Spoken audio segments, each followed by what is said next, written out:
Miami Dolphins OTAs are in the books. They had 6 practices, 3 last week, 3 this week. And on today's show, we're going to look at the entirety of the OTAs portion, look at who stood out, who might have taken a step back, and everything in between. So appreciate everybody tuning in. And make sure you are subscribed already if you aren't, because we are going to have you covered with Miami Dolphins OTAs. We're going to have you covered with Miami Dolphins mandatory minicamp that gets started up June 10th and goes through June 12th. 3 days of mandatory minicamp, 10th, 11th, and 12th. We're going to be breaking it down every day. So subscribe, 93 away from 70,300. Help us out and join the channel. All right, the first person we're going to talk about on today's show is Chop Robinson. He is an absolute winner. He is maybe the person I am most excited to watch this season for the Miami Dolphins. And you might ask, why is Chop the winner? Well, let me tell you here. Chop had an orange jersey on Tuesday's practice of week 2, and if you rock an orange jersey, it puts you at the top of my leaderboard in potentially winners. But he was a consistent disruptor in both weeks. In the first OTA practice that media members saw, the biggest takeaway was that Bradley Chubb and Chop Robinson just wreaked havoc in team activities as a duo. You've seen Chop do it in single drills, 7-on-7, 11-on-11 in the OTAs. Like, he just was dominant, man. His blend of athleticism, first step, the bend he has around the corner, and as he just continues to get stronger and smarter at the position, he's going to be dominant. I truly believe he is in line for a massive, massive second season. Where I'm thinking Pro Bowl, and heck, I'll even consider maybe an All-Pro. Like, if you told me Chop was a top 5-7 edge rusher this year, had 12-plus sacks, I wouldn't be shocked. I mean, he was on track. If you take his second half of his rookie year and doubled that to a full season, he would have had double-digit sacks and been top 5 in pass rush win rate, top 5 in pressures, the whole 9 yards. Like, he is the lead guy on this edge room. But here's another reason why I think he's going to be super, super impactful this year. Like, Bradley Chubb is returning. He didn't play last year. Jalen Phillips played 3 full games last year, and those 3 games were him returning from an Achilles injury before he tore his ACL. Like, you pair up Chop Robinson with Bradley Chubbs and Jalen Phillips, chef kiss. It's going to be, I think, maybe the best edge trio in football. You know what? I'll say it right now as of filming this live on Tuesday, June 3rd. It's going to be the best edge rush trio in football. I don't care. I'll be wrong about it. I'll make the statement. I just don't see a world where they aren't good. I really don't. They're going to be absolutely awesome. I truly believe that. All right, let's move over to Quinn Ewers here. He is a loser, the rookie 7th-round quarterback. And as much as this hurts me here, because I was high on him, he is. Why he's a loser, you might ask.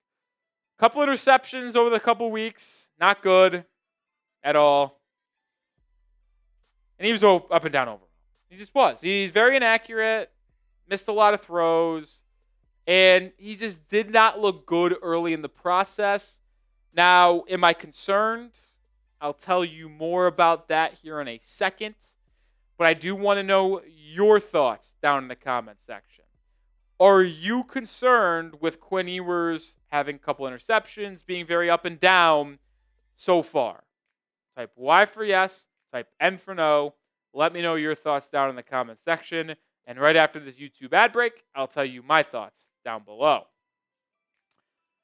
I am not concerned with Quinn Ewers because when the Dolphins drafted him in the 7th round, it was always a developmental pick. And you've got him in the 7th, so it's not like you invested a lot into Quinn Ewers, right? When they drafted him, I didn't shy away from saying this. He needed to clean up his footwork, his decision-making, and all of that will lead to more accurate throws because he is an inaccurate quarterback that maybe holds on to the football a little bit. But I never expected it to be pretty early on. I expected it to be a little bit rough in training camp, be a little rough in the preseason. He's not going to play this year at all unless both Zach Wilson and Tua get hurt, which Please don't happen. Like, the truth is this. I'm not panicking. Yeah, is there a chance he never even plays a down of meaningful football for the Miami Dolphins? Yes, there's a high possibility. But I am not going to overreact and panic to OTAs to this point. There are some players I think that deserve a little bit of a panic and overreaction. Quinn Ewers is not one of them. I'm staying fine with him. So, even though he's a loser, not freaking out just yet. Hopefully, he improves. All right, winner. Patrick Paul, the offensive lineman for the Miami Dolphins. Second-year guy, second-round pick in 2024 out of Houston. This one makes me happy. This one brings a smile to my face. We'll start with this little report here because Patrick Paul spoke to reporters this week on Tuesday, and he said that he's down to 320 pounds, and he's looking to stay at that weight heading into the season. If you remember, he was just a massive guy. I think he was closer to 340, maybe 330 coming into his rookie year. He was just a big guy, and that was a concern. Patrick Paul was known as a mauler, someone who, if he gets his hands on you, you're going to go nowhere on him. But the foot speed was a question. But if he's slimming down a little bit and still maintains that good balance in his drop back, his lower body, his core, his base, like, he can be absolutely dominant at left tackle. And, well, Mike McDaniel was very complimentary of Patrick Paul, saying that he didn't waste his rookie season. Some defensive players have even been surprised by how he displays and carries himself in group work. Obviously, there's room for improvement. I'm not going to act like he's perfect or anything like that. He's only played 3 games, and it wasn't the prettiest 3 games last year when he played and had 300-plus snaps. But, man, oh, man, I feel pretty good about Patrick Paul. I feel secure about that. As secure as you can feel, right? Like, I'm not going to act like Patrick Paul is going to step in and be a top 10 left tackle in all football. But I feel like he'll be competent. And that's all you need from a player as young as him. And then he'll just get better and better as the weeks go on. But I'll also say this. We also stand no choice. Like, there's not another option on this roster. What are we going to put Larry Bourne out there? Like, they didn't draft an offensive tackle. Jonas Saviniai is not going to play left tackle. So the Dolphins don't have a choice but to trust Patrick Paul. But I also feel relatively good about it. So I can't wait to see Patrick out there. I'm excited. Loser, Cam Smith. Cam Smith was a loser in our week 1 winners and losers minicamp or OTA list. Like, just isn't good, man. Week 1, he got torched by Jalen Waddle. Came up limping. Still was there during week 2 of OTAs, but he didn't stand out. Like, to me, we should have heard about Cam Smith because not everybody's going to be reported on, but Dolphins reporters know that the biggest thing around this football team is its cornerback room. It is. Like, who's going to be the cornerbacks with Kendall Fuller and Jalen Ramsey gone? Who's it going to be? And Cam Smith not stepping up and having a good start to the offseason programs is concerning. Storm Duck is passing him up. You could argue Storm Duck already passed him up at the end of last year. The last 4 games of the season without Kendall Fuller, the Dolphins secondary was Kader Kohu, Jalen Ramsey, and Storm Duck. And you were going to wonder if the third-year guy, Cam Smith, the former second-rounder, was going to take back his spot after getting replaced by Duck. And it started that way. Still a long way to go in the offseason with minicamp, preseason training camp, but right now, I think it's pretty safe to say that Storm Duck would be the Dolphins CB2 to whatever player they signed in free agency, whether it's a player like Gilmore, Sue Douglas, Santa Samuel Jr. Sounds like Storm Duck might be your CB2, at least as things are heading right now. All right, a couple more players to discuss here in a second, but make sure you get your Dolphins hoodies on sale at chatsports.com/Dolphins. Sale. 50% off, usually $75. Right now you get it for $32. Sizes are running out, so get yours today. One more time, chatsports.com/Dolphin sale. Links in the description and comments of today's video. Winner is a position group, and we just talked a little bit about the corners, but another big-time question mark was the Dolphins safety room. Javon Holland, Jordan Poyer not returning. You signed Iafatu Melifonwu. You signed Ashton Davis. You Re-signed Elijah Campbell, drafted Dante Trader Jr., Patrick Morris returns for his second year. Well, guess what, folks? Those two guys that you see pictured, Ifeatu Melifonwu and Ashton Davis, better than advertised, at least early on.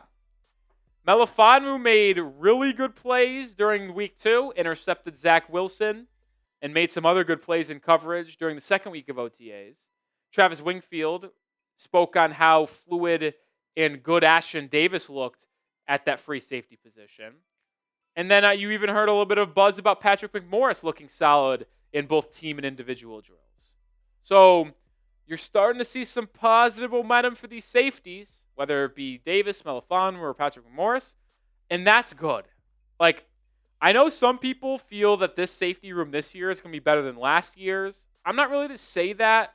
I know it was really bad, and I was the first one to say that. And as much as Javon Holland was up and down, I still think he was like not the worst player in football.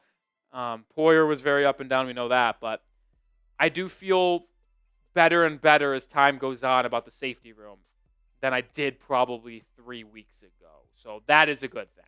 But let me know your confidence level in the safety room. Scale of 1 to 10, no rookie scores. I'd say about 3 weeks ago, my confidence in the safety room was like a 4.8. Not high. I think I've upgraded to a 5.6. Like, still a lot of question marks. Still don't know where it's going to go. But it's on the plus side of halfway, at least. So I'm going 5.6 confidence room in the safety room. All right, final player we're talking about today here. Jenny Tindall, loser. Just like third-round pick, never panned out. This is probably the end of his tenure with the Dolphins. I think he's going to get cut. I do. I was shocked he made the roster last year. He was the 5th linebacker behind not Tyrell Dodson, Jordan Brooks, behind David Long Jr., Anthony Walker Jr., and Duke Riley. Made it as a special teams 5th linebacker. I don't think that's going to be the case this year. I don't. I'd rather have Eugene Asante, a player that we've talked about a little bit here on the channel, UDFA linebacker who ran a 4.48 40, played 6 years at college between Auburn and North Carolina. A lot of special teams value. That's what Tindall did last year. He was special teams if he was active and the 5th linebacker.